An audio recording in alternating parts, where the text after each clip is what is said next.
you want to support Let's Talk Bible, teaching the lost both near and far, go to the pinned comment. If you're on YouTube, press the subscribe button to see over 1,000 videos. If you're on Rumble, press the red join button to see older videos posted daily. We can't do this without your help, so join our locals. This channel is dedicated to making educational and informative videos showcasing and educating society, especially parents and legal guardians, about potential scenarios that result from young people and adults being misinformed due to incorrect information. The goal of the dialogue in these videos and the videos themselves is to gain an understanding of the perspective of the things being examined, so parents and the rest of society can be educated and aware of potential thought processes and traditions of neighbors that might live in your community. These videos are not to cyber, bully, harass, degrade, accuse, or threaten any individuals partaking in the interview process or in the video itself. These videos are strictly educational, and we grant full permission for academia, which is in any classroom setting or in scholarly papers, to show or cite our videos to ensure that these videos are strictly used for educational purposes. We strictly adhere to YouTube's community guidelines, such as not revealing somebody's personally identifiable information, in other words, PII. YouTube defines personally identifiable information as their home address, email addresses, signing credentials, phone numbers, passport number, medical records, or bank account information. We thoroughly look at and edit our videos to ensure that none of this information about any individual is shown in our videos. Warning: some of what can be discussed in these videos can be sensitive to some, emotional, or stressful. The only goal of these videos is to educate the public. Now the video will start.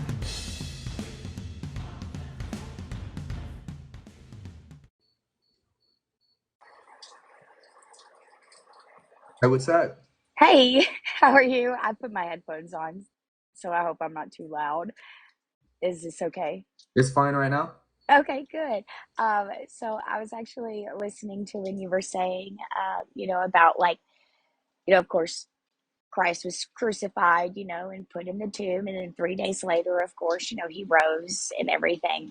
So with that being said, I was blessed enough to be able to watch the total eclipse here in Arkansas. We got 100% totality. Uh, and I have a really good metaphor. I was sitting there, because I saw the whole thing happen. And we all know that after Christ's crucifixion, the sky went dark for 3 hours, correct? Right. Right. So with this, I imagine, because everybody was mourning, and it was just a very sad, circumstance, but it was also a very forgiving circumstance because Jesus, Jesus said himself that he had 12 tribulations of angels waiting on him, and that's like what's like the hundreds, like 77,000 angels waiting to destroy the world. And he's like, no, this is what I have to do, because he knew that he came down to the earth to be crucified for the forgiveness of our sins. So anyway, so I was looking at the eclipse, and from the pictures that I've seen, the pictures that I took, and I've never experienced anything like this before. It was such a blessing because I have always said that a miracle is when God puts his hand into the earth. A miracle happens when God reaches his hand and he puts his hand in the earth. Like when he reaches his big old hand down in the earth, every time a miracle happens. That's just something that I've always said.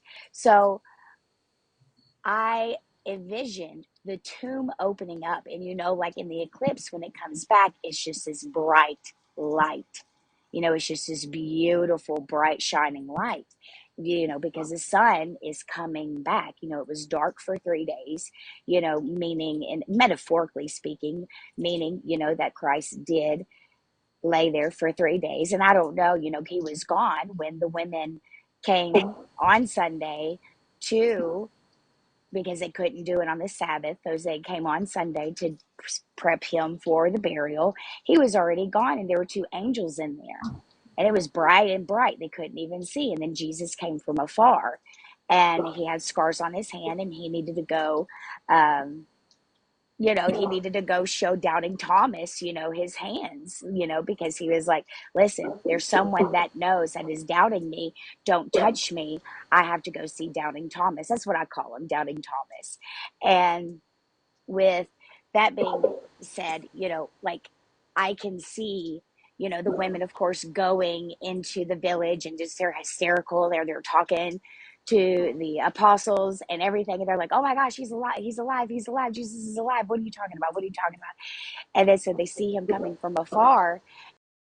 It reminds me of, like, with the eclipse, like the tomb is empty, the tomb is shining. Jesus is not in the tomb anymore. Jesus is alive. Jesus is alive, and he is in everywhere, and he's in everything, and he is in everybody. And it's just a beautiful miracle to be able to have seen that. And it just and especially knowing about the 3 hour thing, and there's 3 hours of darkness after he was crucified. It just made so much sense, and it put it together for me metaphorically about just what a blessing it is just to be able to witness something that they also witnessed, and when Jesus was crucified.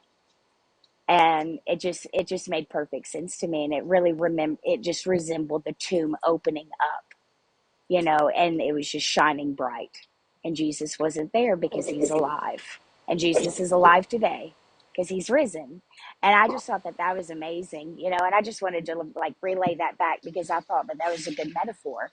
And I bless Cody's heart, hearing his testimony. I'm from Arkansas as well, but I suffered from postpartum depression really bad after I had my first child.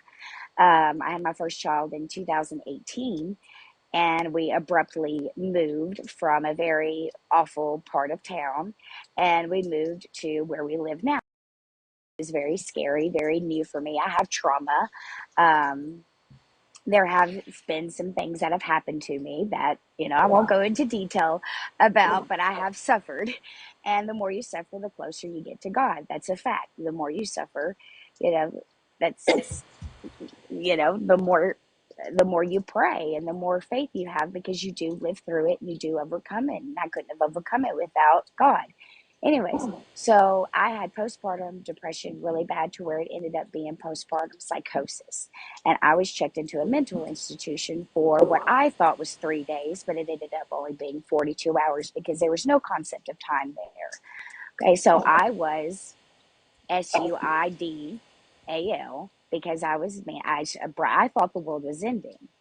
I was, thought the world was ending. I was taking depression medicine because had postpartum depression very, very severely. I couldn't sleep. I thought that someone was going to come kidnap my son. It was very, very scary for me. I could not sleep. I had to stay up. I had to watch him. And the first night, I didn't even know where I was going. The first night I ended up in this mental institution, I had no idea where I was. I'd never been here before. My husband did not tell me where I was going. My husband just said, pack a bag, we're going somewhere. When I told him all I needed was just sleep because I wasn't being able to sleep. So it turned into psychosis. So, anyways, so that night I was planning to say bye. Okay, let's just put it that way. Because I thought the world was ending. Because I was in psychosis. The thing that proves to me that God will always be there for you is because an angel came to me, and it was my Meemaw. And it wasn't, I'm not going to say that it was my Meemaw. My Meemaw died when I was 4. And I vividly, very, very much remember her smell. I very much remember her bathroom, everything. I have a very photographic memory. So my Meemaw, and it wasn't Meemaw, it was probably just God sending an angel that represented my Meemaw, to pull me out of whatever I was. So I see, let's quote unquote, my Meemaw, let's say an angel, and because it was an angel that came down and saved my life. I looked at her from behind, same hair, same demeanor, same walk, and I could smell her. I smelled her. I walked up to her. I looked at her. She had tears in her eyes. And I said, Meemaw. And she said, Megan, what do you want to do? Do you want to go? Do you think Eh, that it's possible? I'm not trying to be rude. Do you think it's possible that that was the result of the psychosis? No, because I was very much not under psychosis at that point because when, so this was, they tried to give me a sleeping medicine and they said Tylenol, right? And I told them, I said, I do not take sleeping medicine. I'm not going to take anything that you give me. I'm not. And then they threatened to strap me down. So then I pretended like I took it and I didn't take it, but I did get sleep. And so I woke up probably, I imagined that it was probably 5 in the morning. And I was just walking up and down. I was not in psychosis at this point because I was very and I knew what was going on. I remember everything as it was yesterday. I felt it. I met the people. I talked to the people in there. I could see the corruption in there. And actually, because I didn't take my medicine, it got stolen out of my bag. And we later had to send in a cease because they tried to charge me like 2 grand. And my attorney sent them a thing saying, well, you stole her medicine. And I didn't even sign my real name because I did not know where I was. And I was so scared because I have had very bad trauma in my life.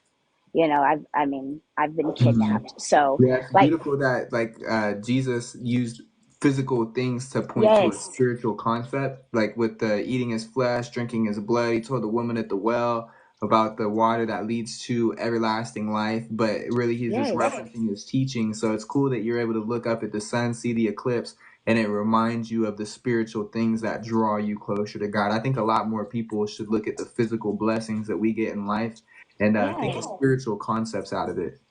I completely agree because you were hearing about all these conspiracy theories and all this stuff. And, it was like people were being so ridiculous at the fact, like, oh my gosh, the rapture is coming. Okay, well, God said he's going to. God, Jesus said he doesn't even know when God is going to choose him to come. He's going to come like a thief in the night. Of course, us believers and the followers of Christ, children of Christ, are going to know the season, but we're not going to know the exact time. And God can change his mind whenever he wants to because he is, and he can do what he wants, when he wants, whatever he wants, how he wants to, because he is God and he is above all things. So with so whenever it's his time to come, it's his time to come. Prophecy has been being fulfilled since the resurrection. And so with these people saying, oh, the rapture's coming. Okay, well, we survived Y2K, 1999. Okay, 9/11, we survived that. Okay, 2008, we survived that. 2012, we survived that. These eclipse, we survived that. I mean, and it's just all of these ridiculous conspiracy theories are what's bringing people away from God when all they have to do is just read the scripture and look at it in a loving way and not a conspiracy, evil way. Because I even saw a thing on TikTok about how there was a demon flying up in the eclipse, and that is not true. It was a skydiver. It Hmm. was a skydiver, and they're saying that it was a demon. Yeah, And it was people a say some skydiver, silly just stuff, huh? and it's ridiculous, and it is ridiculous. But in all actuality, when I was in that hospital, the angel came up to me. She smelled exactly like my Mima. She looked like exactly like my Mima, and she said, "Megan, do you want to leave? Do you want to go?" And I told her no. I said, no, I have to stay back. And she said, why? And I said, because I have to take care of my children and I have to make this world a better place as much as I can. And she said, good. She said, I love you. I'll see you later. And I never saw her again. Mm. Never saw her again. And that is why I truly believe God sent, you cannot deny that God exists when something as amazing as that happens to you.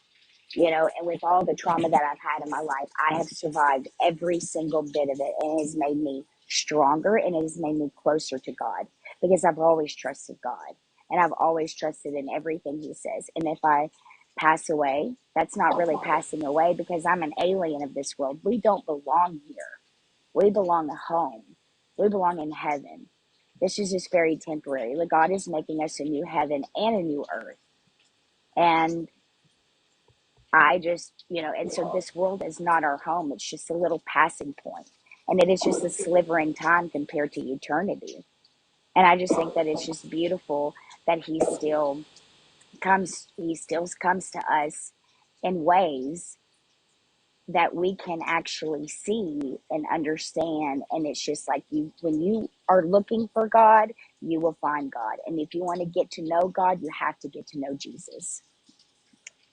Right. Well, hey, Meg, I appreciate Yeah. your comment, and I appreciate you saying to look at physical stuff and start thinking about spiritual things. So Yeah. I really like that principle.